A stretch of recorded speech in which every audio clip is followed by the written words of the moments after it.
विनेश फोगाट के Paris Olympic में disqualify होने के साथ ही 140 करोड़ भारतीयों का दिल टूट गया। फाइनल मुकाबले में स्वर्णिम उम्मीद लगाए बैठा हर एक भारतवासी अचानक आई डिस्क्वालिफिकेशन की खबर से दुखी हो गया। बताया गया कि विनेश का वजन मात्र 100 ग्राम ज्यादा होने की वजह से वो फाइनल मुकाबला नहीं खेल पाएगी। ऐसा नहीं है कि विनेश को वजन ज्यादा होने की जानकारी नहीं थी। मंगलवार रात को विनेश का वजन 52 किलो था।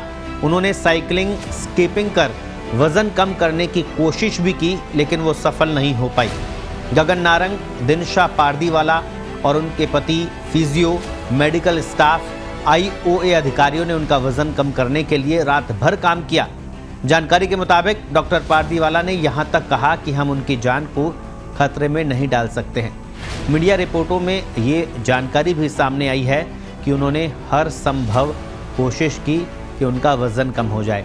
विनेश दर्द से कराह रही थी क्योंकि उसका शरीर टूट रहा था। वो आज सुबह आखिरी कोशिश में सौना में थी। वे विनेश ओलंपिक विलेज पॉलीक्लिनिक में हैं। वो 50 किलोग्राम रेसलिंग के फाइनल में पहुंची थी। इवेंट के दूसरे दिन 50 किलोग्राम वर्ग में विनेश का वजन 100 ग्राम ज्यादा पाया गया, मगर तमाम उपायों के बावजूद विनेश एक उपाय करना भूल गई। एक्सपर्ट्स के मुताबिक विनेश को डिस्क्वालीफाइंग से बचने के लिए बाल कटवा लेने चाहिए थे। महज 100 ग्राम वजन ज्यादा होने के चलते वो बाहर हो गई। अगर वो बाल कटवा लेती तो उनका वजन 100 ग्राम से भी कम हो जाता और वो 50 ग्राम कैटेगरी का फाइनल आसानी से खेल पाती। खुद विनेश के ससुर राजपाल राठी ने इसका समर्थन किया। उन्होंने कहा कि विनेश के खिलाफ किसी साजिश से इनकार नहीं किया जा सकता। मात्र 100 ग्राम अधिक वजन होने के कारण उन्हें अयोग्य घोषित कर दिया गया। अकेले बालों का वजन 300 ग्राम होता है। अगर ऐसा होता तो बाल काट देते। आपको बता दें, विनेश फोगाट की शादी पहलवान सोमवीर राठी से हुई है। विनेश ने प्री क्वार्टर फाइनल में दुनिया की नंबर 1 और टोक्यो ओलंपिक की स्वर्ण पदक विजेता जापान की यूई सुसाकी को हराकर क्वार्टर फाइनल में जगह बनाई थी।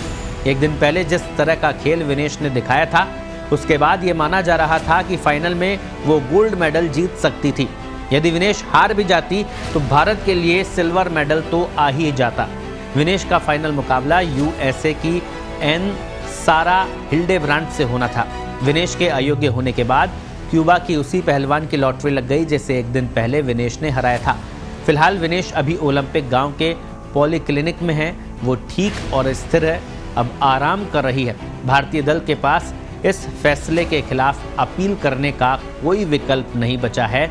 अगर बाल कटवाने का विकल्प विनेश इस्तेमाल करती तो शायद वो फाइनल खेल रही होती और भारत के लिए गोल्ड मेडल जीतने की उम्मीद जो है वो भी वो पूरी कर सकती थी।